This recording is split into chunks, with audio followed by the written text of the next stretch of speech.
Hey, what's going on? This is the Saturday Down South podcast. Subscribe to Saturday Down South on YouTube. I'm Conor O'Gara. Pete Golding. Pete Golding, man. That's all I got. It. Yeah, I mean, that's all you can really say. I mean, going from, I know you saw, like, you had tweeted about it, but kind of the fire drill field goal attempt to locking in down the stretch and coming back after trailing at half against Kirby Smart within the context of game. How many years of Pete Golding's life do you think he lost last night? I don't know, because I don't know how many he's got to begin with. I don't know all of his daily habits and whatnot. Seems like he's cleaned up a little bit. Seems like he's going to be with us a long time. He's got some good habits. He's a fine, clean-shaven man now. He's got his beard tightened up. Does he drink a lot of water? I don't know. They say that's really important. Mm-hmm. But Pete Golding, Trinidad Chambliss, Kewan Lacey, the stuff of legend, that Sugar Bowl, we're going to get into all these games, everything that happened, including an unprecedented beatdown in Pasadena. We're going to get to all this stuff. But my goodness gracious, to think that Pete Golding is the last SEC coach standing in the college football playoff, to think that Trinidad Chambliss is the last SEC quarterback standing in the college football playoff, to think that Ole Miss is the last team standing in the college football playoff. I'm blown away. We got a thrilling Sugar Bowl, and something that I think we'll be talking about for a really, really long time. I'm still like trying to process everything that happened, recording this at 11 a.m. on Friday morning. And my goodness gracious, one of the best games I've ever watched, point blank. Yeah, we were talking about that off air in terms of the best games since we started doing the podcast, and Georgia's been involved in a lot of them, right? They're about 500 in those games. We talked about the Ohio State game, talked about the night they did win, talked about the night they lost against Bama. But yeah, it's say what you will about Kirby, but he's worth the price of admission. And to your point about Ole Miss, it's like a Disney movie, man. I mean, it feels made up. It feels like the way that to go into the day, you got the two brands in the SEC, Alabama and Georgia, the teams that we picked everybody but them to make it to Atlanta, and they did. And Georgia finally gets over the hump. And yet both of those teams kind of fell flat on their face in the very end. And it was just Ole Miss, and it was just Pete Golding and Charlie Weiss and Trinidad Chambliss sitting there victorious at the end. It's like, give me 1,000 chances I couldn't script this. Couldn't. Absolutely couldn't. And Ole Miss, in a weird way, kind of represents how new blood this college football playoff semifinal field now is, to not have the likes of Alabama, Clemson, Georgia, and Ohio State in a semifinal. First time in the 12 years of this system that will be the case, where one of those teams is not in the semifinal. At least two of them were in it for the first 9 years. And in the first 2 years of the last year of the 14 playoff, we only had one of those teams in it. And now in the first 2 years, we're seeing, not having half of those teams represent the semifinal field. Let's just get into the Sugar Bowl, Will, because who needs Lane Kiffin when you have Lucas Cornero? So true. My goodness gracious, what a kicking performance. I mean, I know that's not the most important thing here, but it's a game that's going to be hard for us to recap because there are almost too many wild moments to count. But, as we mentioned here, to pull off this upset against Kirby Smart, which I thought this was the biggest upset of the quarterfinal round. I think I know the point spread for Miami and Ohio State suggested otherwise, but still, to me, this was an even bigger upset given the context. And even if you had said, oh, by the way, Kirby Smart, the guy who's led he's won 53 consecutive games when leading at half, longest streak in the nation. He's going to have that too. They're going to be Georgia's going to be up 9 in this game. Ironically enough, the same exact lead that Ole Miss had in the first matchup and then blew in the fourth quarter. Trinidad Chambliss statue. Is that where we're at? Do we think that he's worthy of a statue after this, even if they get shut out in the semifinal against Miami? Do we think he's worthy of that? Because I kind of think he is. That dude's cold as hell, man. I mean, just cold as hell. Like, there is the, like I said, there's a cute story. There's the, oh my gosh, Cinderella. Like, everybody, like, the clock always hits midnight. That's a baller, man. I mean, that's a guy who was just everybody was wrong about him. It's not some situation where I think they caught lightning in the bottle. I think his poise, his decision making, when he's walking Georgia down at the end of the game, he's throwing the ball out of bounds when he's just like he just feels so in control. And that's why you bring a guy like that in the offseason, maybe not to start in the moment, but to just bring, I hate to say veteran leadership because it sounds like a cliche, but his performance here felt like a cliche of what veteran leadership is. And Gunnar Stockton obviously played amazing too. It wasn't like it was a greater than symbol game, but greater than symbol, the greatest defensive mind we've seen in the last 15 years in Kirby Smart. Yeah, to make those adjustments and to be that unstoppable, where Kirby Smart and Glenn Schumann, they can't find the answers on the stretch. Last time in this matchup, you recall the fourth quarter in which Ole Miss's offense all of a sudden just completely stalled out. We watched Trinidad Chambliss go 1 for 10 for 1 yard. And in the fourth quarter of this game, they had 20 points. And they had 12 points with 20 minutes left in this game, which is really easy to forget with how much success they had moving the ball. But man, Trinidad Chambliss, that 3-play sequence, the stuff of legend, truly, truly, truly the stuff of legend, where he gets all the pressure in his face that he possibly can, has to escape 3 Georgia pass rushers, and is able to make that throw to Kewan Lacey, who, by the way, unbelievable toughness that he showed to be able to make that catch and then turn and pick up the first down on that 3rd and 7 was insane. And then even the throw right after that he hits to Harrison Wallace, just on a dime. And I was blown away at how poised he was. Will, I think Chambliss put up one of the single best quarterback performances of the playoff era. I was trying to think of the ones that were better, that I would say, yeah, you got to give it to them. I'd put 2015 Deshaun Watson, the national championship that he lost. Maybe you could argue the year later when he won was better, but I think 2015 when he lost, he was actually better in that game. And then like 2019 Joe Burrow against Clemson. Those are the only two that come to mind where I would say, yeah, I'd probably have to give that an edge. But anything else, I think the context of what Chambliss did too, you can't overstate it. I mean, he's in a spot where, yes, he's without Lane Kiffin. Very, very well documented. He's still got his offensive play caller. But let's also remember, Kewan Lacey coming into this game with the AC joint injury, he's banged up. And in the first part of this game, he has a costly fumble where in Georgia, Dalen Everett gets the scoop and score. And I'm saying to myself, see, this is kind of why they weren't going to be able to lean on him as much. And it ends up being an unbelievably gritty performance by Kewan Lacey. But you knew these things going in, and you knew this defense was going to try and make those adjustments against you, and he just didn't care. And to me, it was one of the most in-the-moment present quarterback performances that I think you'll ever see. So real quick on Lacey, if you guys haven't, I recommend you read the Ross Dellinger piece on this. He's talking about how after the game, Lacey is telling reporters like, somebody like tapped on his shoulder and he was like kind of wincing. I mean, just crazy to see. I mean, to your point, to come back, and that's the story over and over again of this Ole Miss team that actually they should just take the hard to kill moniker from Oklahoma because they've been hard to kill all year. And I mean, now on to Chambliss, right? It's Wait, real quick with Lacey, by the way, that fumble, he hadn't fumbled in his college career, and he was holding his left shoulder in that moment. This is a guy that is second in among power conference running backs with missed tackles forced. He's huge with yards after first contact, and that fumble wherein it bounces perfectly to Dalen Everett, who's just Johnny on the spot in these big time games. That to me felt very much like the byproduct of that injury. And you could tell he was playing through pain. And the amount of times he took hit after hit and just kept bouncing back up, I can't say enough about that performance because I very much doubted it before and during this game. Yeah, and it's like, he has forced all these missed tackles, but he's had so many carries and so many touches and so many Yes. snaps within the course of the season. And you kind of look back at his stats, and I mean, we said this at the time, but it's like, how did the Heisman just never consider him? How was he not, invited, considering what an impact that this Ole Miss rushing offense had on the college football playoff? And I think that we, to a degree, as well as they, made a mistake of discounting what Ole Miss has done this year, and that they wouldn't, quote unquote, be part of the story of the season. Guilty. And now they are, right? A lot of those guys that, were there, Fernando Mendoza notwithstanding, aren't still alive in this college football playoff. So yeah, so on to Chambliss, right?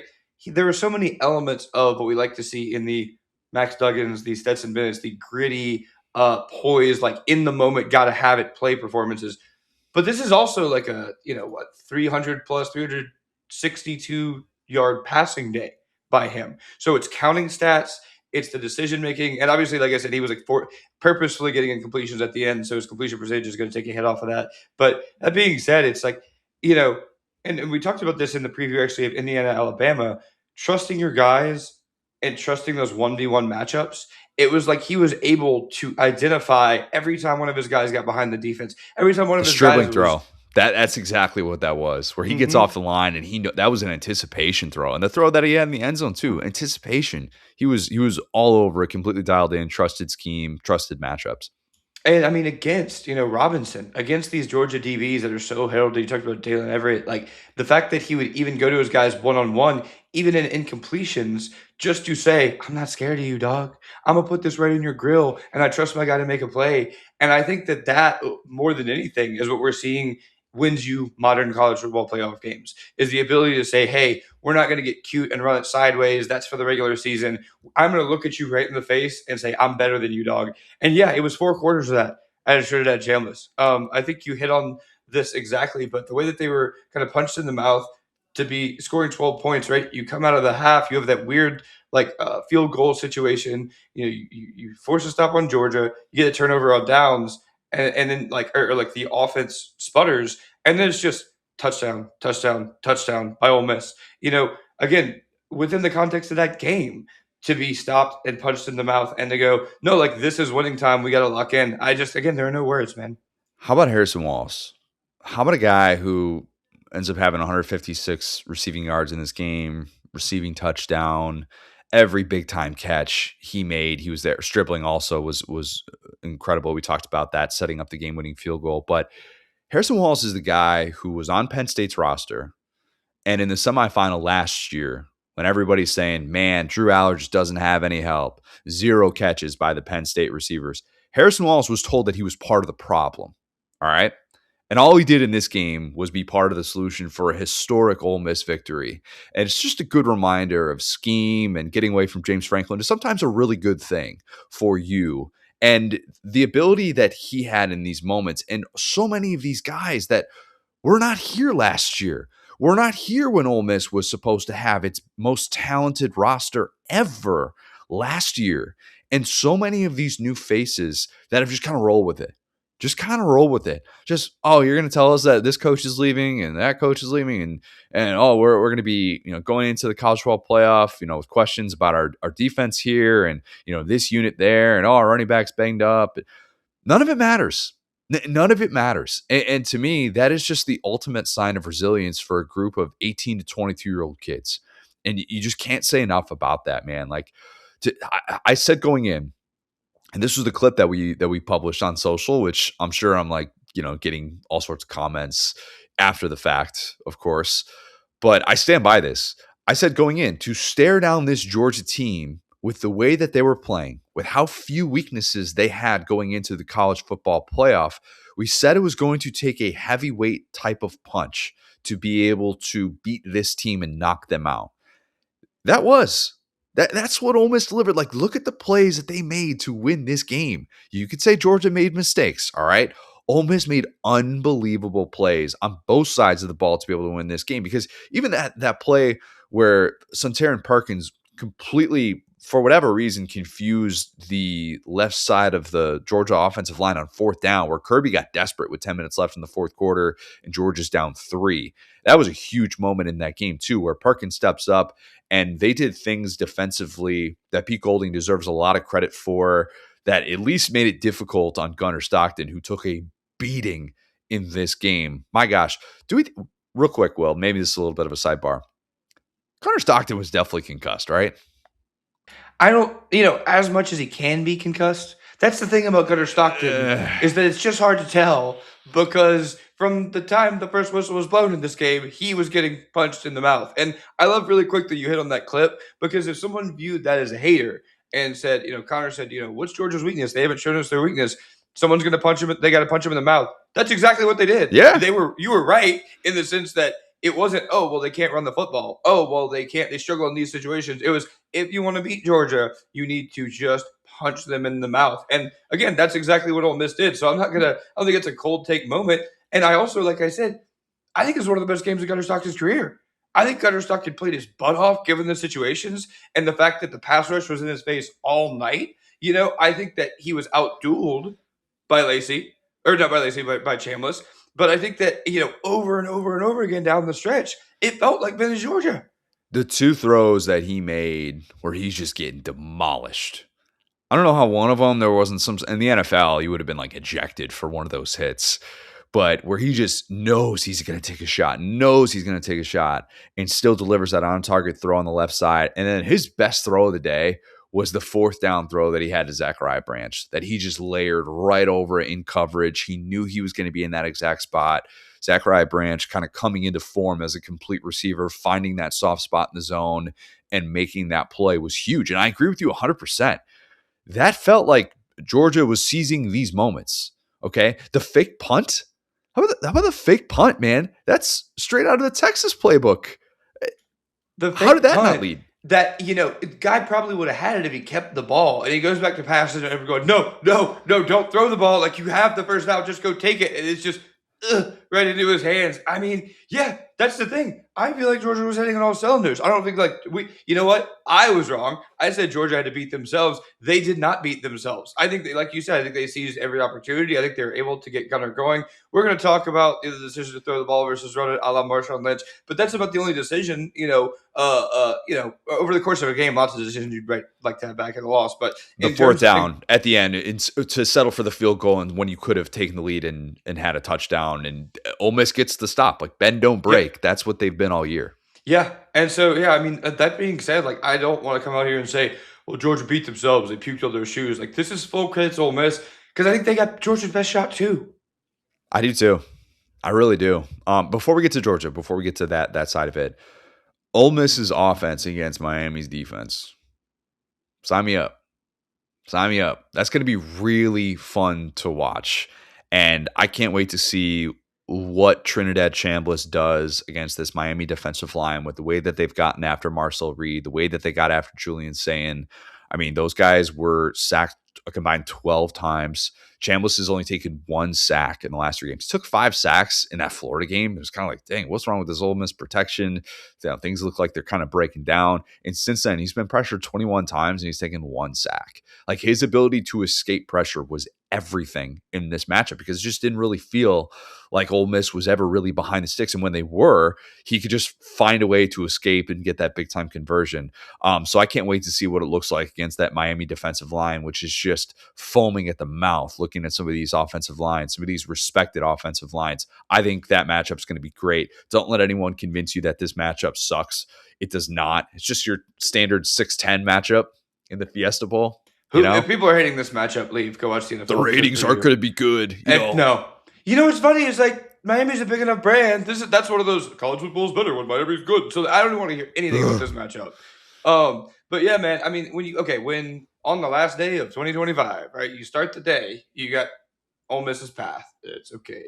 You beat John Summerall. You beat Tulane. Congratulations. We pat you on the head. You beat the little G5 team. Well, now you got the dad of the SEC, the champion, the 2-time champion of the SEC, Kirby Smart. He's gonna pound you into the pavement. Okay, he's just gonna end this for you. Then if you happen to beat them, you got the defending national champion Ohio State. You're looking up right now, and it's like there's 2 teams that haven't been here before. One of them has to win. I think you have to, as I said going in, I think you now have to look at Ole Miss, who is, I believe, FanDuel had them at plus 800. They're the clear distant 4th in terms of national championship odds with the 4 remaining teams. I think you now look at them and say, yep, they can beat anyone. They can beat anyone in the field after what they did in that Georgia game and the plays that they made. You said they have the worst odds right now? Yeah. They have the best win. Yeah, they do have the best win. Because maybe you could make the case that beating Ohio State by double digits puts Miami a little bit ahead of it. But see, like Ohio State, again, pick 6. I think there's an element of Ohio State kind of tripping over themselves. That's not what Georgia did. Like, I think Georgia outplayed Ohio State to such a level that beating Georgia is much more impressive than beating Ohio State. Because, like, Ohio State was down the most it has been since like 2022 against Michigan. Like, they clearly just didn't. That was not a great Ohio State day. So, yeah, I wouldn't count out Ole Miss, honestly, man, to win it all. Yeah. Considering, again, like the hard part of the road was the last 2 days. It was Ohio State going down and Georgia going down on that side of the bracket. Okay, we already beat Georgia, so why is Miami scary? Okay, well, if we beat Miami, why is Indiana scary? We've already seen the scariest thing we can see, and we're alive. And when Miami ends up beating Ohio State, I'm saying we're about to get Carson Beck, Georgia, with a spot in a national championship up for grabs. This is as juicy as it gets. And we do still kind of have the revenge angle because Carson Beck played the worst game of his career at Ole Miss.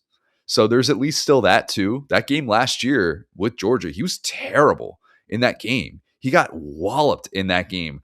Couldn't handle Ole Miss's pressure like that. The Pete Golding's defense, albeit with very different players, mostly different players, completely overwhelmed him. So there is a little bit of that angle too. It's obviously not Carson Beck, Georgia, and what that could have been. But yeah, we still will have a whole lot of intrigue. I can't wait for that one. Miami's going to be Miami Open, I believe, is a 2.5-point favorite for that one. 2 semifinal games in which the spreads are currently less than 4, which is ideal, and I'm very much looking forward to that. Okay, the Georgia side, it'll sting for more reasons beyond just you didn't get a Carson Beck revenge game. But man, so many of those moments, as you mentioned, it felt like Georgia was just doing Georgia things and they were going to find a way. I even at the end of this game, up until that third down pass to Stribling, that Chambliss hit to sub the game-winning field goal, I still thought Georgia was going to win. I did. Do you agree or disagree with that? Like as you watch this game, did you get the sense like when Georgia's getting the non-call on the Lacey face mask and things are just kind of break, like even the pass interference call, I do agree that it was pass interference on, I think it was Lucky that was targeted on that play downfield where it's like Georgia got 2 consecutive DPI calls in their They favor got a to set up. DPI and then a holding. That's how it broke through. Oh, yeah, and then it was a defensive holding. You're right. You're right. In which it was a smart holding. That play actually prevented Georgia from having the go-ahead touchdown. He did the thing that I go, why don't more guys do this? We've already committed the hold, so you just commit PI because it's like, well, don't give up a touchdown because they'll decline it. Yeah, so like I was thinking in that moment, I still think Georgia's going to find a way to win. This just feels reminiscent of the 2022 Peach Bowl against Ohio State, and I think they're going to just Gunnar Stockton's going to pull one out, and maybe it's going to be in overtime, but they're going to find a way. I didn't think that when they kept putting 1 second back on the clock and they didn't know how to finish a freaking football game. That was terrible. Listeners, we failed all of you. Why have we waited this long to talk about the stage being brought on twice? What are we doing, man? What are we doing? I blame that on officials, and I get Matt Austin saying, hey, you still got to play by the rules. You still got to do this, this, and this. Could we have just had a cleaner ending to that game? Could we have? Because that was Pete Golding should not be yelling as he's having yelling at officials when there's 1 second on the clock and it's the biggest moment of his life. I kind of said to the room I was in, I was like, I wish this official would just not follow the rules and just call this game over because nobody wants to see what's about to happen. And again, love my Georgia fan buddies. You guys did not deserve this. Just a humiliation ritual at the end of this game where they bring out the stage, they play it back, they bring it terrible. It's the fact that I didn't know no time could come off a clock during an onside recovery, but I guess we had that as well. So that was the first one. And then, okay, wait, actually no time did come off the clock. We were, I guess, right that time. So let's put it back up again. And then they run the final play, and it's like you just kind of know that's not how they're going to win the game. So yeah, I hate to say I wish the official cheated, but I wish the official initially was just like, what, man, let's call this one over with. We don't need to do this. Okay, so getting back to the question of, did you think that Georgia would lose this game at any specific point? Was there a moment for you? I think that as good as Stockton was on that last drive, you talked about the 4th down conversion. I think the 2 kind of back-to-back penalties and the way the offense was sputtering a little bit. They get to the goal line, and I'm feeling more and more like a boomer every day because I'm sitting there going, they got to run the ball 3 times here. They got to run the ball 3 times here. Losing Frazier at the end, I think, hurt them too. I think it kind of threw them for a loop when he was looking great in this game. Then he gets banged up. I think that was a tough development for the way that their offense was moving the chains. Yes, and like Mike Bobo, people call for his head all the time. Personally, I've been a Bobo hater. I don't exactly think that's their issue here. I mean, I think they were gashed on defense is why they lost this game. So I think in this game, blaming Bobo is a little bit wrong. But that being said, the game planning at the end there, where you stop the clock when Ole Miss is out of timeouts. I got scared for Georgia when, you see the kickoff, you see Chambliss walking back out, and you see the clock. Because you go, they're not scared. That I think when I saw the clock, I went, uh-oh. All it's going to take is about 2 shots downfield, and boy, howdy was Trinidad Chambliss going to take those. Yeah. And look, I don't want to do the thing where we just blame Bobo. At this point, it's kind of lazy to just sit here and go, oh, well, they should have done this, this, and this. They didn't have the right play call on that third down. Why is it so often that in these key down and distances, they're throwing behind the sticks?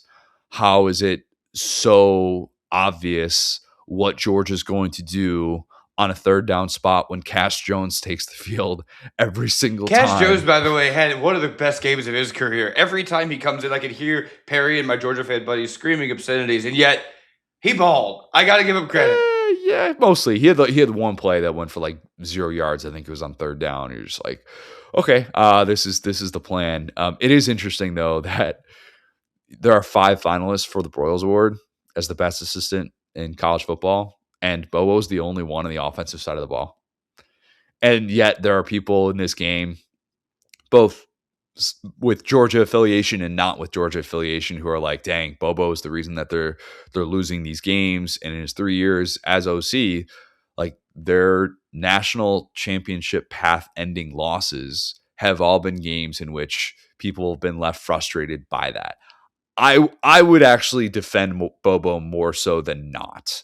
I think I actually would, in a game in which, yes, Georgia got the benefit of the scoop and score, so those offensive numbers are a little bit skewed. They were held to less than 5 yards per play, and that was pretty alarming to see that Georgia's final 3 games of the season, they did not hit 5 yards per play once in those games. Now, they still ended up going 2-1, still ended up having a lot of offensive success, so make of that what you will, but it's going to sting for Georgia knowing that the bracket was breaking perfectly for you.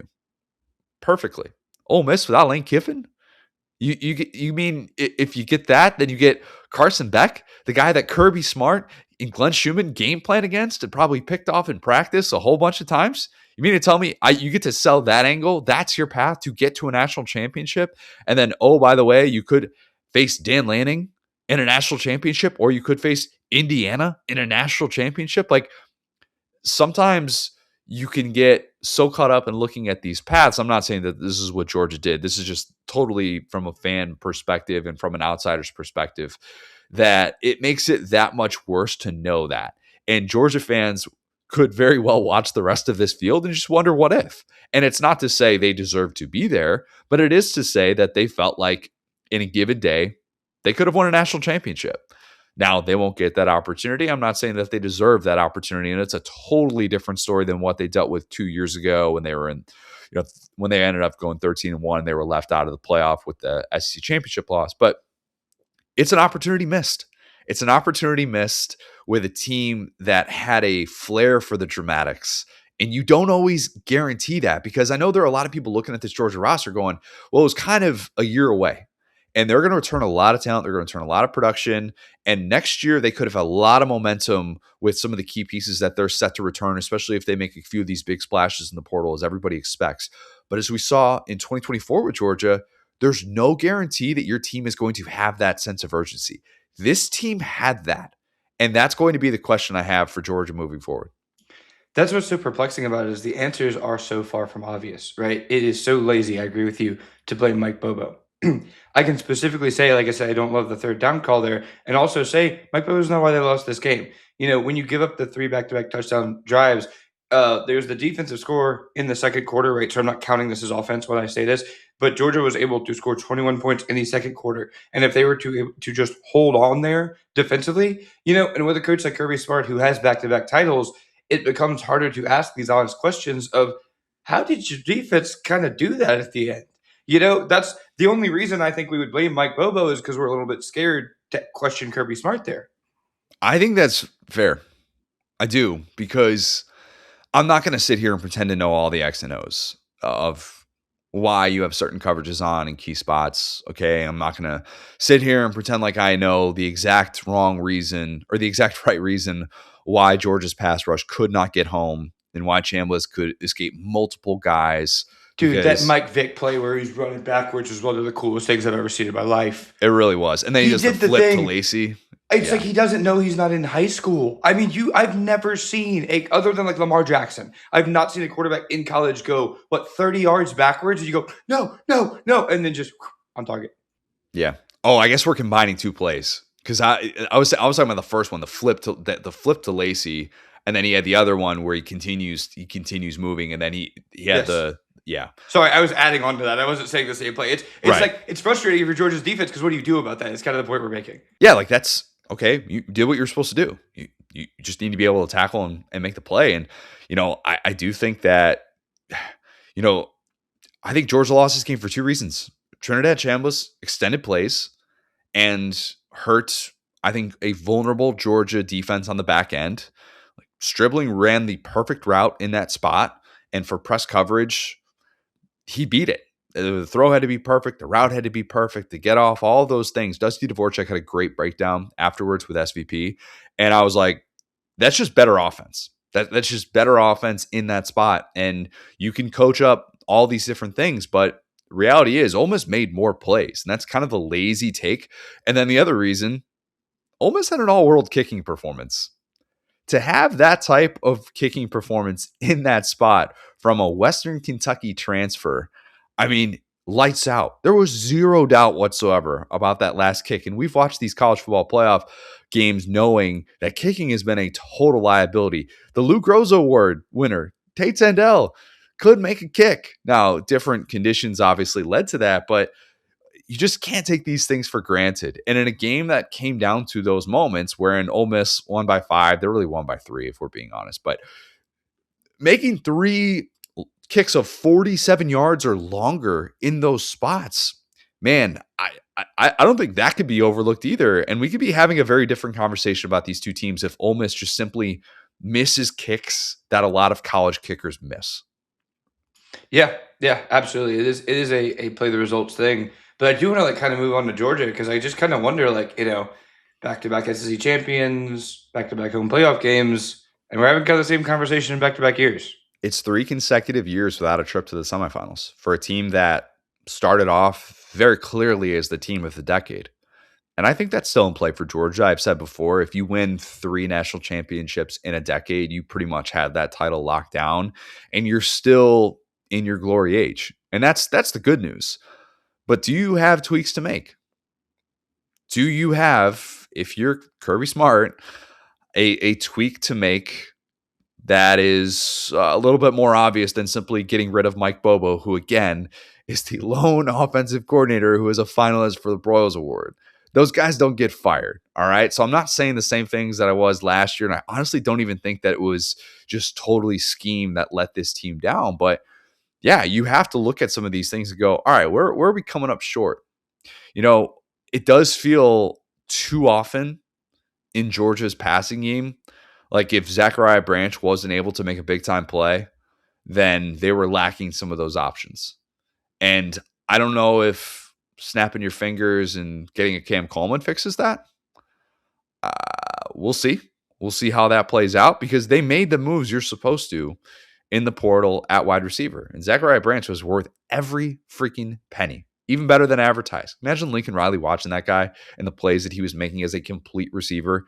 You did those things right. So what's preventing you from getting to the places that you want to go? Could you have gotten to those places if Drew Bobo had stayed healthy? If Nate Frazier had been able to finish this game? What exactly is it that's holding you back? Do you need to go into the portal and get an all-world pass rusher? Could this have been a different Georgia team if they had been able to keep Damon Wilson instead of him going to Mizzou and then turning around and suing Georgia? What could have gotten you over the hump? I don't have a clear answer to that question right now. Do you? That's exactly what's so fascinating to me about this because you hit on it, right? Where this is, a younger Georgia team that was supposed to be a rebuild, but we saw what we thought was their DNA in these big moments. And this game doesn't take away from that, right? But whenever you exceed our expectations, you get new expectations. And so instead of looking at a Georgia team that was, a great story that maybe if they had competed for the SEC or if they had played in the SEC championship game and lost to Alabama again, we go, okay, Kirby, great bridge year, run it back, try it again. But unfortunately, now we're having the adapt or die conversation. Unfortunately, we're looking across the aisle at Trinidad Chambliss and Lacey and a lot of these transfer guys, the kicker for Western Kentucky, and going, maybe all the stuff about hitting people isn't what we need to do. Maybe we do need to go follow some of that kind of more modern blueprint of adding more transfers because, to your point, Zachariah Branch has been awesome for them. He's been probably their second best offensive player throughout the year. So maybe they just need some sprinkles on this team and to add some more players, or maybe they need to holistically go, hey, let's get a portal game to where a recruiting game is and have the most talent on the field every game. Retention, I think, would be maybe even more important than hitting the right guys in the portal, because retention is hard. In this day and age, it's hard. And we're recording this on the day that the transfer portal window opens, but you're seeing established guys that are getting in there. And Damon Wilson's a guy that could have helped. Definitely could have helped. And, that's been a huge question mark. I know Brooks Austin's repeatedly talked about that, about just not having that depth in ways that Georgia did in the start of the decade. And there's not an easy fix to that. The fix is you develop them and you just have depth galore and you stay healthy, right? Like that's the fix to all this, but that's so much easier said than done. And I do think that maybe if there's one thing that we've overlooked here, we've kind of buried the lead. Georgia's got a Sugar Bowl problem. Kirby Smart's 1-3 at Sugar Bowls. And the only guy he beat was Matt Rule, who can't beat an AP Top 25 team to save his life. So does that really count? Asterisk there. But it is kind of bizarre. Like, Georgia, don't turn down Sugar Bowl invites. Don't treat this like Notre Dame treated the Pop-Tarts Bowl, but maybe. Yeah, it's fascinating, man. And some of that, when you look at the, how they built those teams, you really can't do that anymore. To your point about the portal, it's such a fascinating thought. Again, the portal's open right now on the 2nd. Just as the clock struck midnight to send Georgia, to the Natty after beating Ohio State and that missed kick. Now there's kind of a new era here where the same day the portal opens, and you go, if I'm Kirby Smart, I'm getting after it. I'm getting after it immediately. You didn't think you would be in some of these conversations. You thought you'd be in the position of power where your team is still playing, and you're kind of making tertiary calls to guys like, hey, look at our cool stuff. Look at us beating Ole Miss. I mean, don't you want to be a part of this eventually? I feel like you got to really, roll up your sleeves and get in there with the Lane Kiffins, with the, Oregons, with the guys who are the Texas Techs. I'm sure Texas Tech is going to be on a tear in this portal. So I think you almost need to pivot your strategy immediately because you got a lot of free time in a way that you didn't think you did, I don't know. Like, when you're able to bring in the talent that Georgia has, I think retention's the name of the game. I agree. I'm not disagreeing with you. I'm just saying it's just interesting how tonight will affect Georgia's roster, and it's easier to keep guys in the boat when you're still playing, to your retention point. True. By the way, I mixed that up, and I was looking this up as you were talking, because I realized that coming out of my mouth, it wasn't Damon Wilson that was suing Georgia. Georgia was suing him to try and get back the NIL money and all that stuff. But that's just kind of a product of the times and the way that this is working out. One last thing on Ole Miss before we get to the Rose Bowl here. This is exhibit A of why I puke in my mouth every time I hear the take, college football is better when this team is good. If you can't appreciate what Ole Miss is doing, you just might not like sports. You just might not like human beings, or you might just be a Mississippi State fan. I don't know, or I guess in this moment a Georgia fan. But this to me is the story of the year in college football right now, along with Indiana. Like, these are the two concurrent, oh my God, how is this happening stories, and two of the best stories that we've had in college football of the playoff era, bar none. I mean, you're sitting there looking at an LSU fan, and I'm giving them their flowers. You know what I'm saying? I mean, that's the thing is, like, if you're a hater in this moment, you're a loser. Because they're winners. That's the thing. If you hate winners, what does that make you? And so that's my take on Ole Miss, is that they have built a perfect team based on their resources for the 12-team playoff. To your point, top to bottom roster, you got special teams, you got the offense is clicking. It's not having 5-star talent. It's having 3- and 4-star talent that works where you put them. And I think Georgia's really good at that too. I don't want to completely get off of Georgia here, but yeah, I'm just fascinated and enthralled by this and how it spins forward to Ole Miss. Again, it's a totally different conversation because Pete's essentially still kind of an interim head coach right now. He still needs to get into the offseason, put in his systems, have his hashtags or whatever. But Ole Miss is in such a better spot than I think anybody anticipated them being, because now they're the team. Look at the transfer portal going, don't you want to be part of this? We're still playing. Yeah. And meanwhile, Lane Kiffin did not spend Thursday night at the Sugar Bowl. He did collect a $250,000 paycheck by virtue of Ole Miss winning, and LSU promising to give him that money. And he got to hold Kim Mulkey's hand. So who's the real winner in all this? And she lost too. If you're an Ole Miss fan, this is a great day for you, man. And yeah, I mean, hey, shout out Jeff Landry. We're not going to pay the coach nothing we don't owe him. Yeah, you're getting playoff bonuses for another team. All right, so maybe that didn't happen. Yep. $500,000 a coach got because his former team won and his new employer agreed to pay him that. Just incredible. All right, Rose Bowl. I'd like to say that I am as stunned as all of you are that this is real life. I am. I truly am. I'm not going to come on here and gloat. I will point out the facts that Indiana handed Alabama its worst loss of the 21st century. Worst loss since 1998 in any game that Alabama has played in. Worst postseason loss ever. 38-3, a beatdown. Oh my God, how is it this ugly and this over already type of game. IU was the better team going in. Lord knows I did not expect this IU team to win in such decisive fashion just because of all the historical things that were working against them and all of that.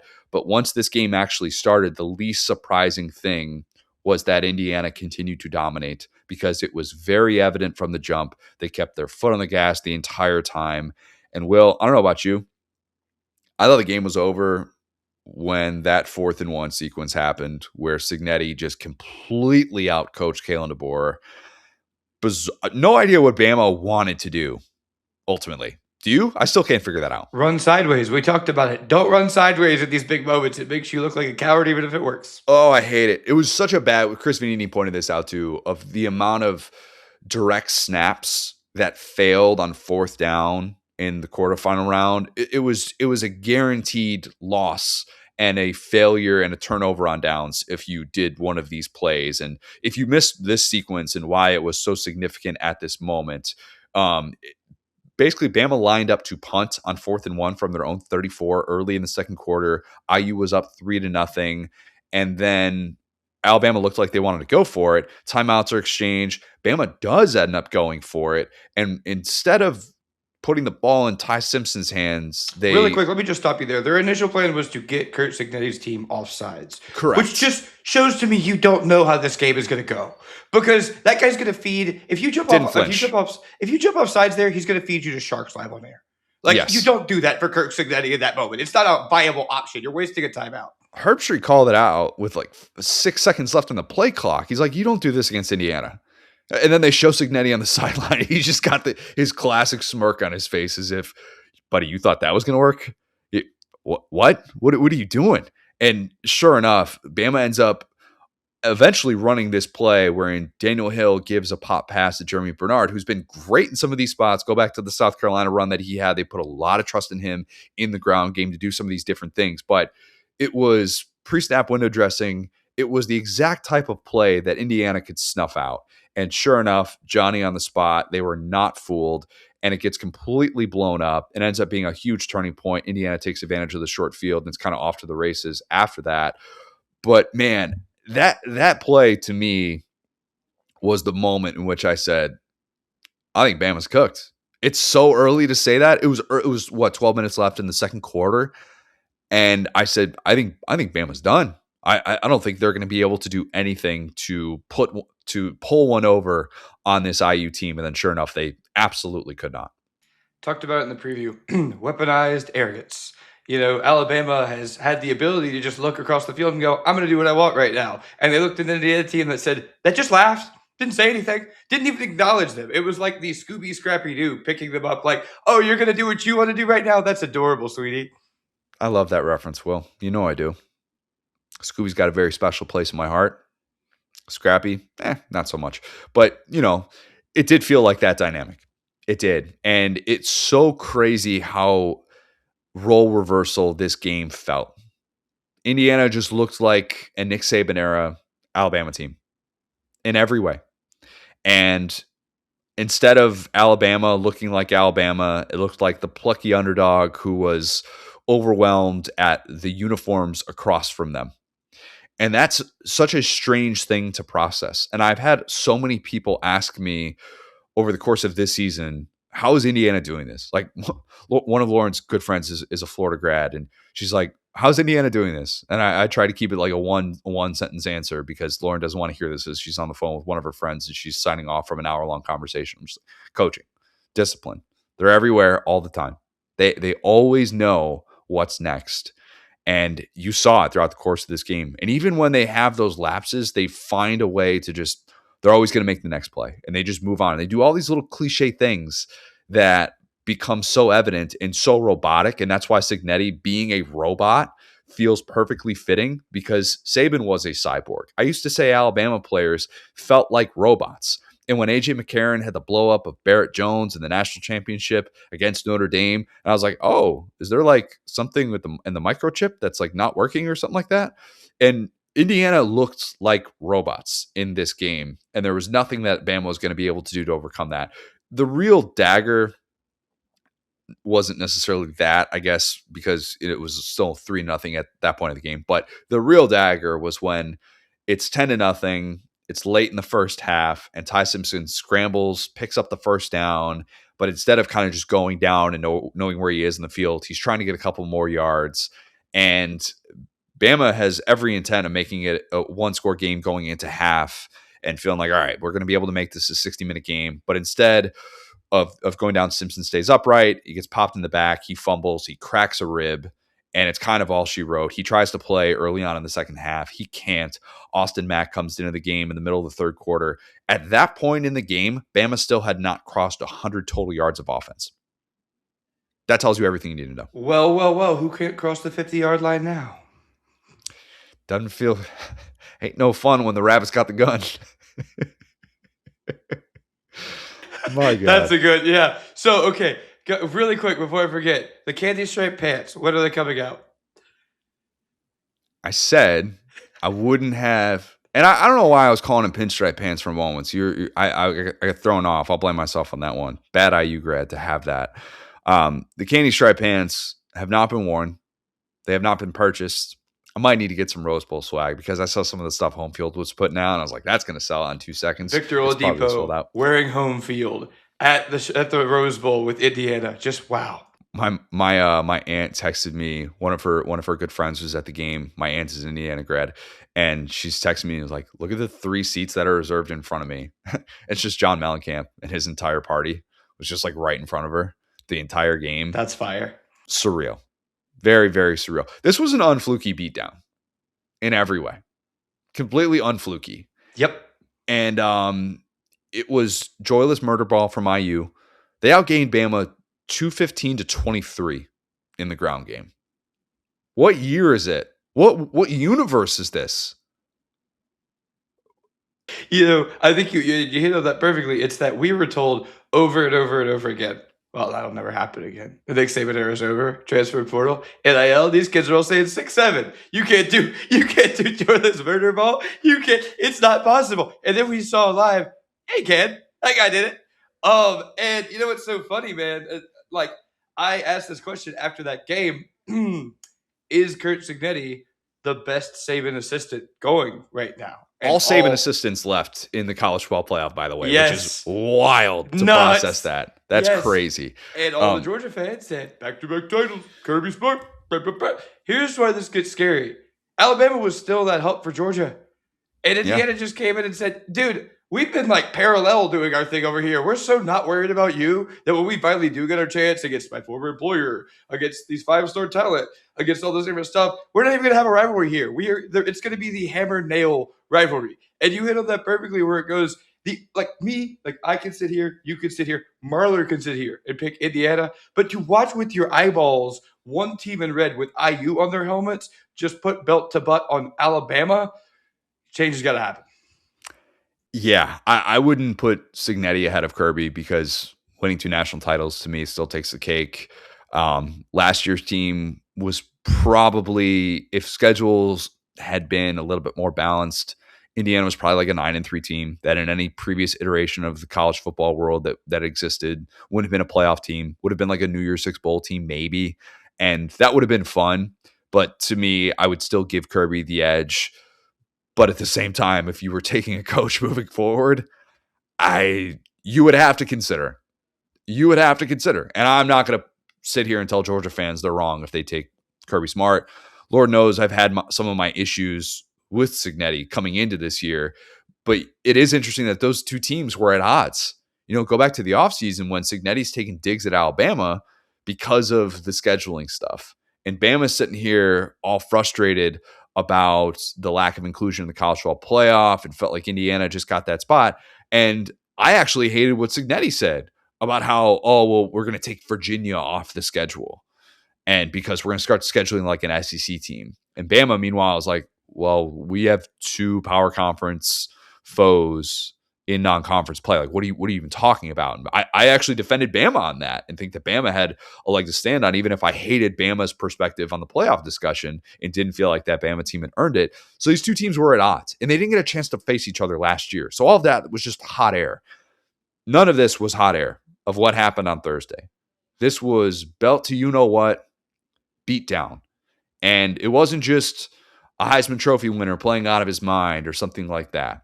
None of that. I mean, Fernando Mendoza, the guy that he reminded me of in this game was A.J. McCarron. It was 2010's A.J. McCarron making clutch throws. He only had 16 pass attempts in this game. He took more sacks.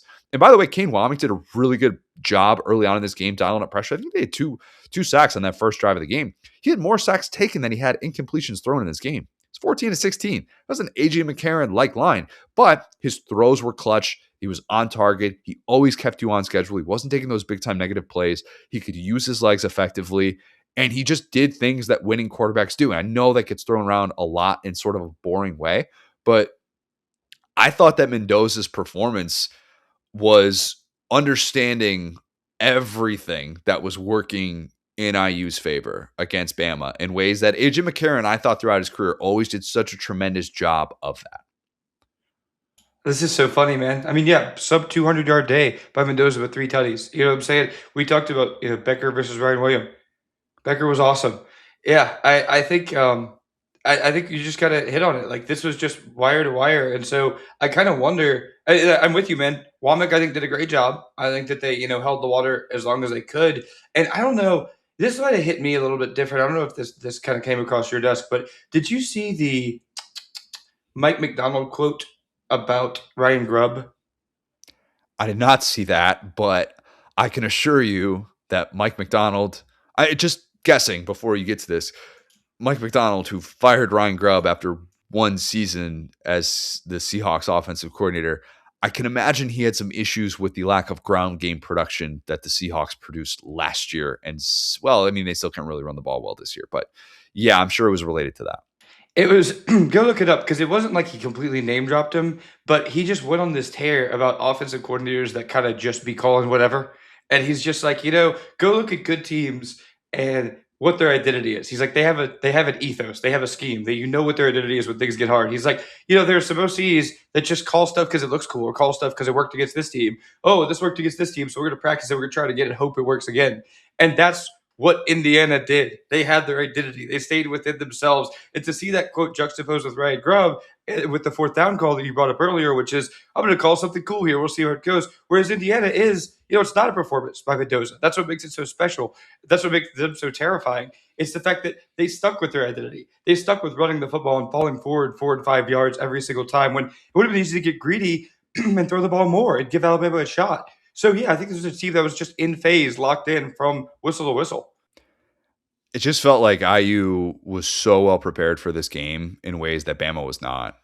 And that's not to say that it's all on Ryan Grubb. It's not to say that it's entirely on Kalen DeBoer, although a lot of it definitely is.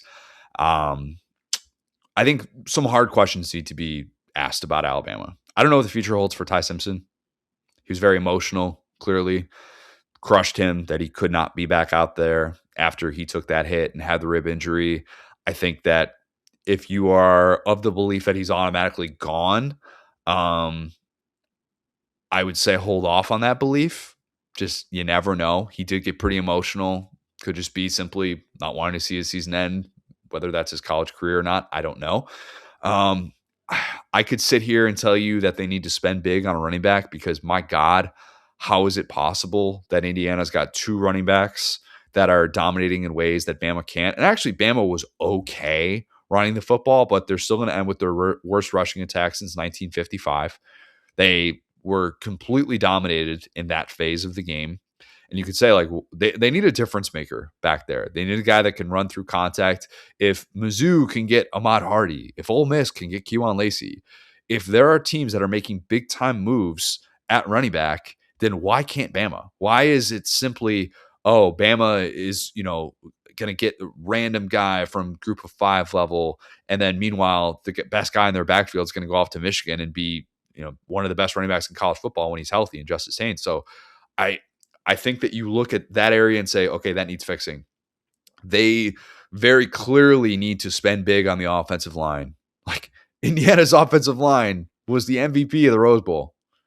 They replaced guys like Mike Kadick, who was a big part of that team, and now he's doing stuff with Barstool, and replaced him with Pat Coogan, who was a center and a key piece of Notre Dame's runner-up team.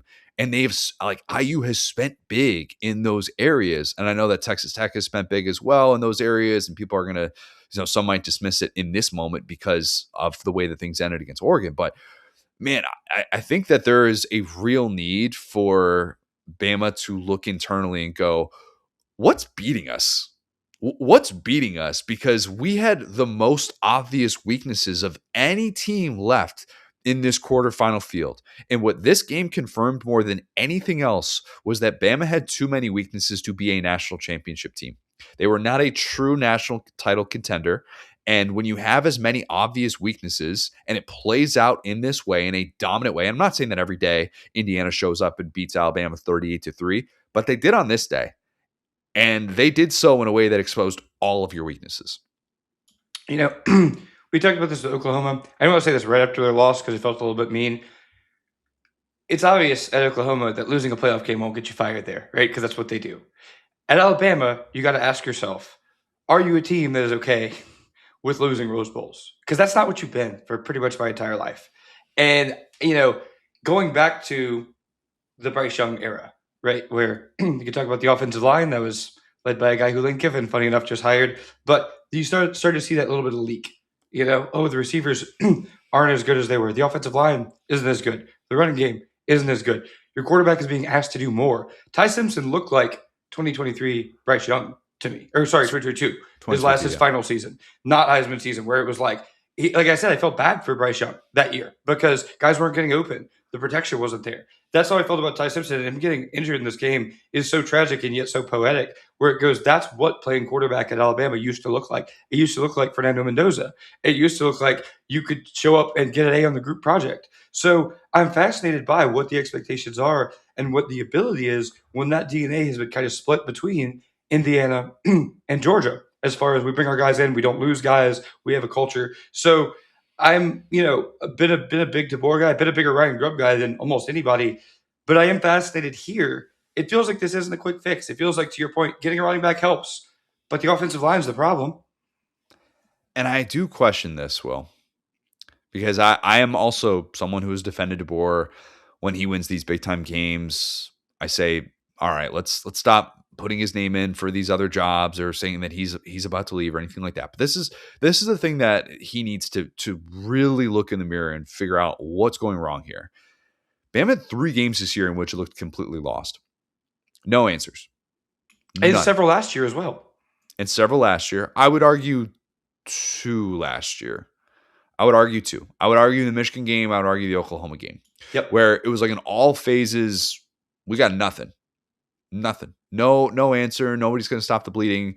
Because you could make the case against Vandy. They at least had offense. It was a close game against Tennessee last year. But 3 games this year in which you got completely outclassed and you looked like you didn't have anything you could lean on. And even the guys that were supposed to be your best players looked lost.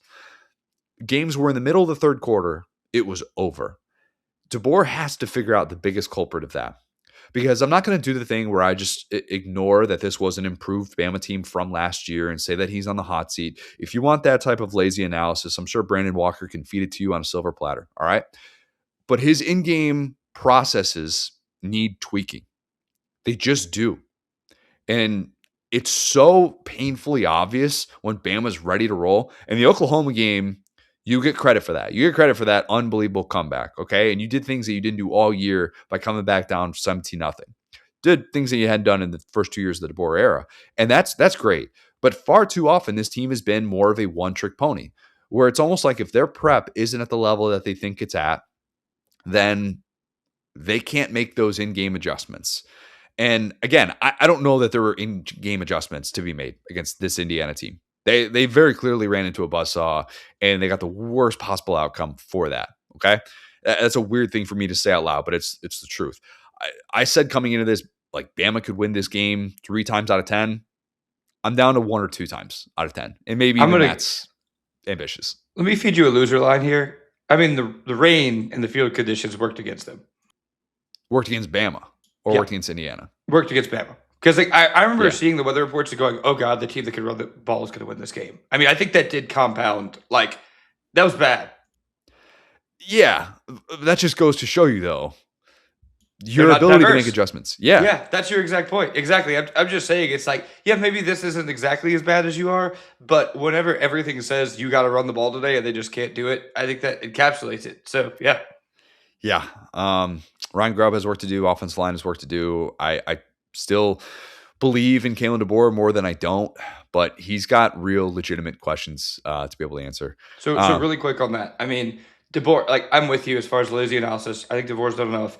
I like DeBoer a lot. Very confused. A couple of confusing outcomes in this round, just because it's like, it's not even within the beatdown. You go, yeah, but again, they just won a playoff game.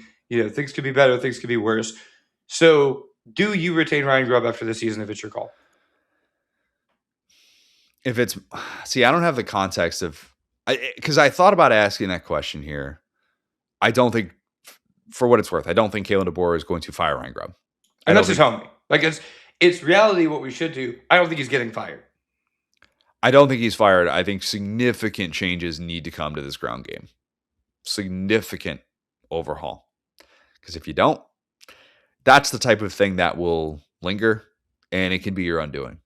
You just can't be that ineffective on that side of the ball. I mean, it's alarming. We're going to look back on this 2025 Alabama rushing attack, which I should put in air quotes, and go, my God, how is it that bad? How was it? Because they got future pros on that offensive line. They have guys that have been, considered 4-star and, this and that and the other. And it's so bad to watch in some of these moments. And obviously Bama needed to be better defending the run as well. I mean, IU was getting 6-7 yards in the ground game at will, but yeah, this team has a real long look in the mirror, and next 8 months be really interesting conversations in Tuscaloosa. Can I say one thing? Really? Oh, go ahead. Yeah, no. You go ahead. Got to shout out a guy, Sean Giraji, who said, hey, don't hear any complaints about the playoff formatting when it's Alabama that's getting waxed. Right? You really don't. Instead, as we'll get to in a little bit, we'll talk about the first round buys and that stuff in a second here. Yeah, nobody's saying redo the system when Bama gets waxed. Although I do also think it's important to note that if your takeaway from watching Bama against IU was, Bama shouldn't have been in the field, I still think you're looking at it wrong. They already won a game. Once you win a game, yeah, you're in. You're good. If they had gotten cooked against Oklahoma, I still wouldn't have been of the belief that changes history and whatnot, but you at least would have made that case and argued that. But when you win in Norman and come back the way that they did, no, I think that point's moot. Yeah, this was awesome, by the way. I'll say that. I waited until an hour into this show to say this was awesome. And I don't say that to gloat. Text with Marler afterwards. I wasn't going to sit here and gloat. I am incredibly proud. Incredibly proud. I love my school. It's provided me everything in my life. my family, my career. Um, and I'm so grateful. And it was really, really awesome seeing people that I care about get to experience that joy. Um, and yeah, it's like none of it is real. None of it's real yet, and it won't be real for a little bit. And I did have some FOMO. I was like, man, I really wish I was there. Really wish I was there. Saw some of my college buddies were there. There were a lot of people that were just soaking in all of this. Thank you to anybody that sent me a text and reached out. Dari's sitting there doing work on the SEC Network desk, and he's like texting me videos and stuff like that from there, and being like, man, the scene. IU fans showed out, and I saw the who was it? Who had the tweet before? Was it Michael? No, it wasn't. It was it Casabrisi. Why am I blanking on Michael Casabrisi? AL.com. Oh, Casagrande. Casagrande. Why Casabrisi? Casabrisi is not a thing. He had the tweet before the game where I was like, oh my God, this is an IU home game. And that's kind of what it sounded like. I've repeated myself a million times, but the fact that this team is in this spot right now is the stuff of legend. It does feel like a movie that we're seeing play out in real time. I don't have the words yet to fully put into perspective just what this means to so many people at that school. But I love my school. I love my school, and I love seeing good things happen to it. So yeah, Thursday ruled. Thursday ruled. Sorry, Bama fans. I don't mean to gloat. Don't mean to gloat. But it was sweet. You've had your time, Bama fans. You've had enough fun and success. I mean, I'm happy to watch you experience joy for sure. I mean, how many people when they do this, when they go into this profession, like have a moment where they said, "This made me fall in love with football with their own team." Right? For me, it was '07 LSU, and I told that to Jacob Hester whenever I met him in real life. I said, "You made me fall in love with the game of football when I was a wee lad," and I said, "Oh my God, I love this feeling. I love this sport. I need to be around it." And for you, with your alma mater with Indiana, you didn't have that. And so I think it's very cool to watch that find you at this stage of your life when your relationship with the game of college football has been through work. It has been through, not the, I guess, childlike emotion that most people get here. And so that's been a weapon for you to be so objective. I think it's cool to see the sprinkles kind of go on at the end versus the beginning. Do you know how many times I've had people ask me when they find out what I do, oh, who's your team? And I say, well, I went to Indiana and we didn't have a football team. Can't say that anymore. Can't say it. So I am unfortunately very likely not going to be at the Peach Bowl, which is a bummer. A few different reasons that led into that. But we've got eyes on the national championship as a potential destination. I am not looking ahead to that. I am not looking ahead of Oregon. I would be foolish to do so. But that would be the play for me. But just thank you to everybody that reached out. It was cool. And I don't mean to say that at the expense of Bama. Just the scene, everything that led to that. It was an out-of-body experience for those of us that have watched any amount of Indiana football. Okay. Takeaways from Oregon, Texas Tech, Ohio State, Miami. The Miami defense and the Oregon defense. My God. Two of the best defensive performances of the college football playoff era. And I realized that Ohio State kind of got going in the third quarter, but they could not do anything for so much of that game. And I do feel like that watching Ohio State struggle as much as they did, some of y'all need to apologize to A&M and to Marcel Reed because that unit's nasty. No, you're not going to? Not going to do that. I don't owe them an apology. But I will credit the heck out of Miami. I think this is, again, the funniest outcome possible. Are there still people that are questioning Ruben Bain because of his arms? If you're questioning Ruben Bain, once again, just stop talking. You're in this for the wrong reasons. The only thing bad about that guy is his hairline. My God. He played a kick, Connor. His arms are just fine. Yeah. I thought it was an unbelievable performance by both of those units. I had said in the preview, Dan Lanning will have his entire team convinced that they actually lost the James Madison game. They're going to come out against Texas Tech. And I still had Texas Tech scoring 24 points in this game, and shows what I know. But that defensive performance, man, Brandon Finney, did Derek Stingley like things, both of which true freshmen. Finney has the 2 picks. He had the one in the end zone, which was just next level recognition and coverage. And man, Oregon just totally dominated a Texas Tech offense that was number 2 in the country in scoring offense, albeit with some inflated defensive numbers there. But I tip my cap to that unit because they really got after it. And all of a sudden, you're kind of looking at Oregon going, all right, well, offensively, we've seen what they can do. Now, they struggled against a very, very good Texas Tech defense. And the only thing that kind of bummed me out of that game, besides the fact that it was noon kickoff in South Florida, which just felt stupid.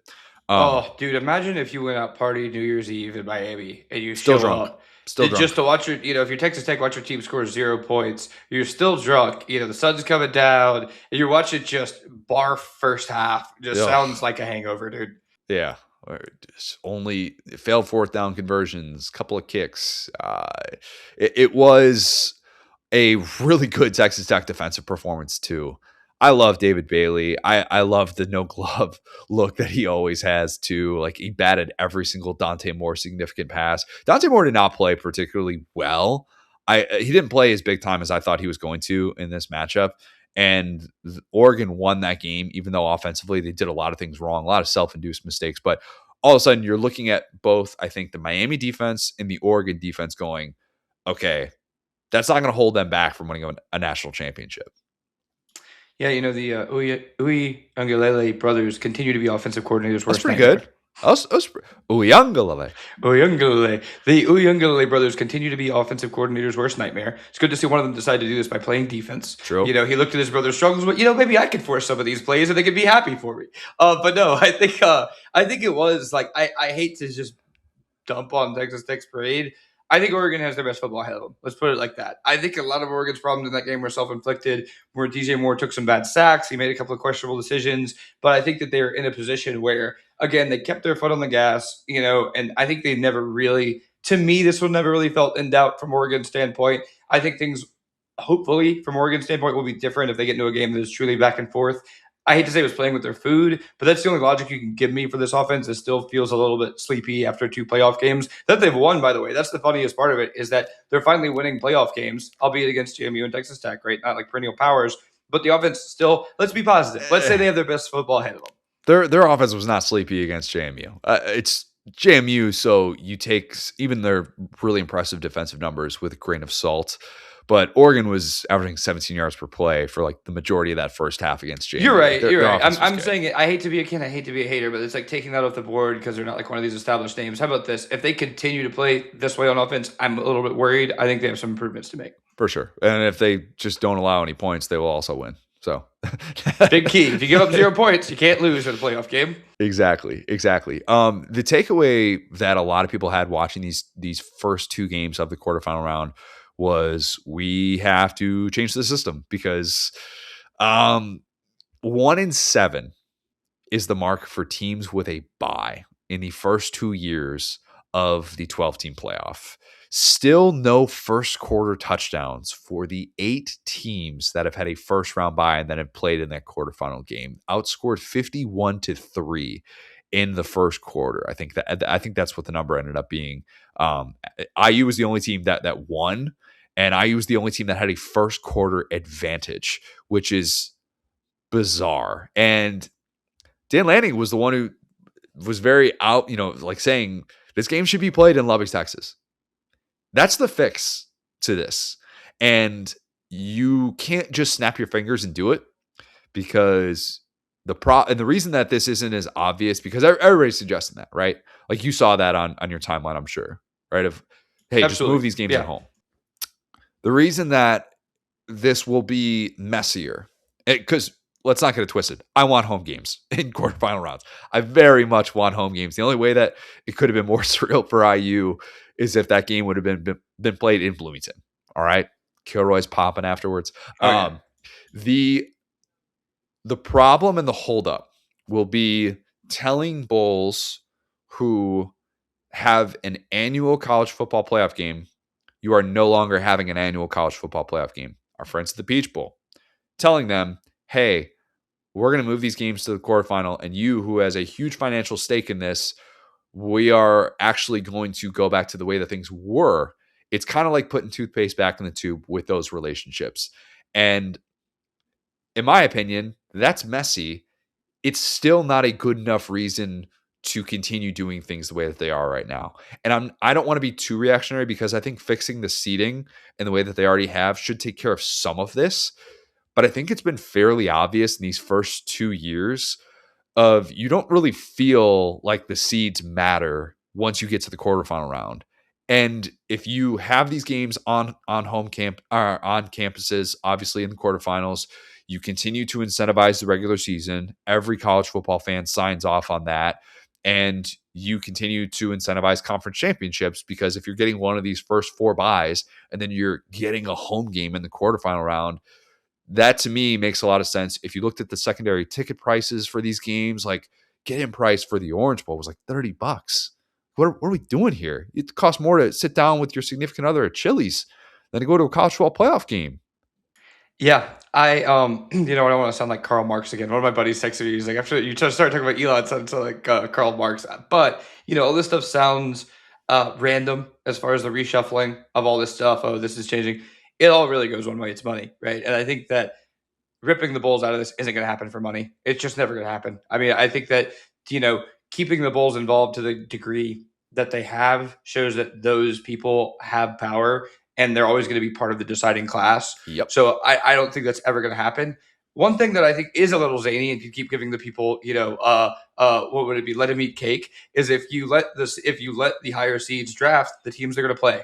I think that's such a better solution. I've loved that, Will. I've Mm-hmm. loved that. And it creates storylines, and all of a sudden we're like, man, you got nobody to blame but yourself. You set up the revenge angle for a team that goes in the first round. It's kind of like what the NBA started doing with the All-Star game. And it's and a guy that's picked last on one of these two teams, all of a sudden that's like a huge thing for him in his back pocket. I think that would be tremendous. I think the geographical flexibility needs to be changed. It made no sense whatsoever that Oregon was facing Texas Tech and Miami. Yep. What are we doing? Yep. I mean, like I fully agree with you because we could see the downside of some of these. Again, the Miami one, like, hey, as a Louisiana #1 fan, I see the downsides of the Superdome sometimes. It's a little bit older of a stadium. You know, New Orleans doesn't have a ton of tailgate opportunities. Like, I would love for my answer if I were king would be let's put them in college stadiums. But knowing I feel like that's never going to happen because of the money aspect of it, you know, I don't think we need to go out of our way to again try to benefit the best teams in college football.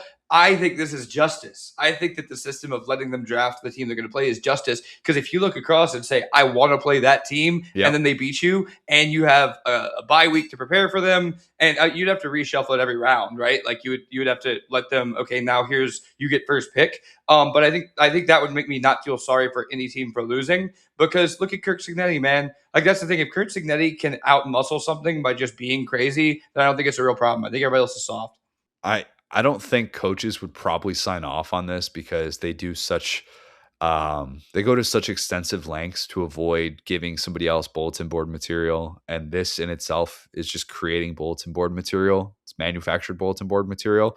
I do think that there would be great theater in it, and if the entire thing is, well, we need these Tuesday ranking shows to create conversation and stuff like that. You know what create conversation is drafting playoff opponents. It would be incredible. And I know that people would be like, all right, well, then, these teams can't have the time to be able to prepare, and these bowls and these campuses need to be able to prepare for this, this, and this. After what we saw in 2020, with how quickly you can throw things together, and BYU and Coastal Carolina are planning a game on a Wednesday to play on a Saturday, I think you can do more than what you think is possible, is what I'll say. Yeah. So I think there are opportunities there that need to be explored. I don't think it's that reactionary to look at the way that things played out and say we can tweak this system to make it even better. And you know what's funny too? It creates a game of chicken because, like, I'll say I don't think Nick Saban would like this, but I think that Kurt Cignetti would. I think that Dan Lanning would. I think that Kirby Smart would because they have publicly been those guys that are a little bit more of the we'll play anybody, anytime, any place. Like the old ruling class, the Dabos, the Sabans was a little bit more known for maneuvering. I think that these modern guys, at least on tape, at least where you can see it, want to say, I would like to bet on myself. And so I think right now we actually do have the opportunity for some of the ruling class to be, I mean, Kiffin, if he's going to be there, will probably be the same way. What I don't want to see is the other thing Dan Lanning suggested. of game after game after game with no layoff whatsoever, I think then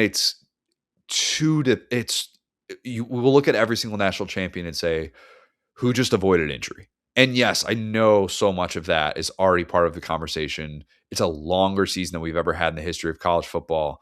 I think if you're all of a sudden saying this is just the NFL, we're just going to run straight through, I kind of like that there is the ability to have 2 to 3 weeks in between where you can get healthier and teams can reset. And it does kind of feel a little bit like a new season. I also think it'd be weird too with some of the Heisman stuff. I don't know how that would work. You'd have to do like the Heisman on a Wednesday night, and then all of a sudden you probably wouldn't have some of your best players showing up to the ceremony. So it kind of that shouldn't be the main focus, but I mean one of the unintended consequences of a move like that. And it's just too much about attrition than it should be. Whereas I would rather see the best product that every single team has to offer. And I kind of liked the fact that as we were going into the Rose Bowl, we're saying Bama's as healthy as it's been since the start of the season. That's kind of what made Indiana's performance even more impressive, if you ask me, in my unbiased opinion. But I kind of would rather have that than just going straight through and assuming that that's going to fix the calendar, because that's what everybody's talking about. Everybody in the College Game Day set is talking about, oh, we need to fix the calendar. It's weird that the portal's opening.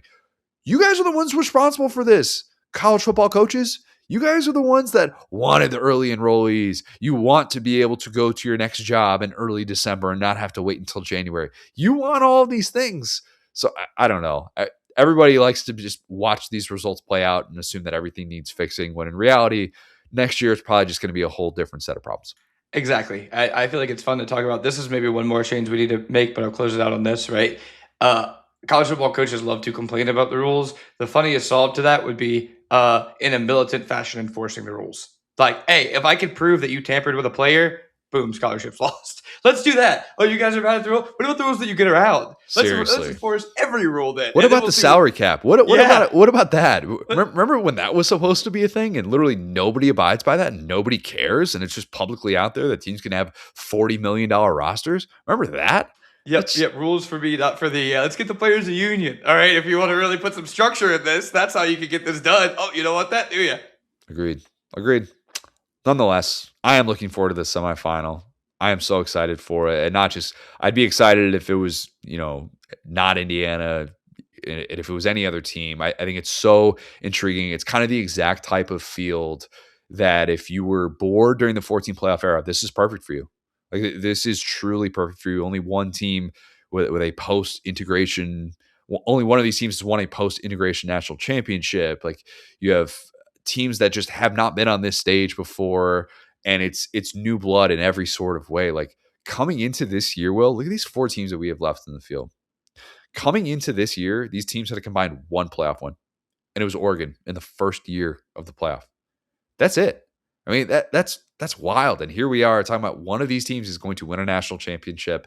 And it does kind of feel maybe not so much like a changing of the guard, but just what the 12-team playoff hoped to produce. Unique, exciting matchups. And I'll say really quick, I feel like I haven't done a good enough job giving Miami their flowers. I can feel my buddy Jeremy, who's a big Miami fan, like texting me right now, like, why did you even talk about Miami? They beat Ohio State. I mean, Miami being the first team from Florida to win a college football game and winning a college football playoff game. Oh, sorry. Did I say college football game? Good job. Yeah. All right. Yeah. Awesome. So, yeah, that's what they did. No, college football playoff game, because famously Jameis Winston made it in 2014 and played Oregon in that game that you just mentioned, right? Won a title the year before. That probably matters a little bit too. Yeah, I get what you're saying. BCS, though, right? So, point being, if we had paused and said, okay, it's 2014, we got a 14 playoff, it's going to switch to 12. Who's better positioned? FSU, Florida, Miami. Miami would have been third. You would have taken UCF before Miami for like 4 or 5 years in here, where they had Gus, where they had Scott Frost. The fact that Miami has stormed all the way back to kind of be in the driver's seat here and that kind of true Southeastern quadrant. I mean, these are really the 4 quarters of modern college football, right? You got Oregon all the way out west. You got kind of the Northern Big Ten team in Indiana. You got the SEC team, and then you got a team out in Florida finally fulfilling their potential. I mean, I think that spot has been vacant for so long, and a lot of talent has left Florida. A lot of talent has stayed in Florida and not lived up to or not gotten the opportunity to showcase themselves, because Florida's been such a bastion of college football and talent. So, yeah, I think that what Miami has been able to do, it changes everything for them as well. and them being kind of the granddaddies here because they're a new blood overall, but within these four, I mean, they're the ones that clearly have the most accolades, and you can see such a clear path for them to start saying for the first time in my life, you might be back. And Mario Cristobal did not want to say that at all. Did everything in his power to say did not want to go there, and I don't blame him whatsoever. It's kind of refreshing to hear. Yeah, it was funny. The other day we were outside, doing New Year's Eve stuff like during the day, and had like some of the neighbors were outside. They were doing like chalk, and sparklers and stuff like that. And one of our neighbors, he's a 12-year-old, and he's like a diehard Miami fan. He's like decked out head to toe in Miami gear, stuff like that. And we're talking about the game, how he wishes that the offense of last year could be combined with the defense of this year. And it's like, man, they just can't ever get it right. And I'm like, that's a very fair take. And then, he's talking about what it would mean to him, like to his family, to see this team do anything. He's like, oh yeah, I think we're going to lose by 10 tonight. Everybody, man. It's like, yeah, I mean, when that pick six happened, I was too high on Julian Sayed, obviously, but wow. I mean, Keontae Scott, man, former Auburn great. And it's so easy to, in my mind, root for Mario Cristobal. Say what you will about the fans. I'm sure Florida fans are giving us 1-star reviews because they're whatever. But I mean, Mario Cristobal, like the look on his face of probably the only coach ever that screwed up victory formation. And you could just see, like, I would let him watch my cat. Like, you just look at the look on his face. It's so pure. And he's so scared at the end of the game where he's just like, please, just get it down. Just score. Oh, my God, we scored. We're going to win this game. And it's like, it's as much of a heartfelt story as the Miami Hurricanes could be. That's what we're watching right now. Do you think people are rooting for Carson Beck? Carson Beck, I said this to the whole group of people. I was actually able to go to New Year's Eve party this year because there wasn't an SEC game. I was still dialed in watching at the bar we were at. And I was like, I would bet anything that Carson Beck is going to throw the worst pick a la Marcel Reed that you've ever seen in your life at the end of this game. There's progress there, man. You got to give him credit. He played on time. Yeah. He played on time. He played within that offense. He made some big time throws in key spots. Fletcher's still the difference maker in that offense with what they'd like to be able to do. And that's not to disrespect Tony because he's clearly the most electric player, but man, Fletcher he's just everything. He's been so good. He's going to be a very, very tough guy to stop for Ole Miss. I think that matchup is going to be tremendous. I'm really looking forward to it. Like it's so unique to talk about these teams on this sort of stage, but I'm here for it. That game cannot get here soon enough. We will be previewing that at some point, I think later next week. The next pod that we're doing is next Tuesday, and I think that will be our let's recap every non-playoff SEC bowl because we had a lot of stuff to get to. We can skip all of it. Those don't matter. Here's what we'll do, because obviously we're going to be reacting to those in real time. We'll do, these are things that are real, that actually happened from this game that matter, that you should maybe care about. Not so much. Say it again. Cheez-It King. I was convinced at so many moments of the Citrus Bowl. This game ends with Biff Poggi riding out on the Cheez-It Dragon and nothing else. The Cheez-It Dragon. Dude, that was fire. Anyway, we'll get to that next pod. But wow, what a wild round.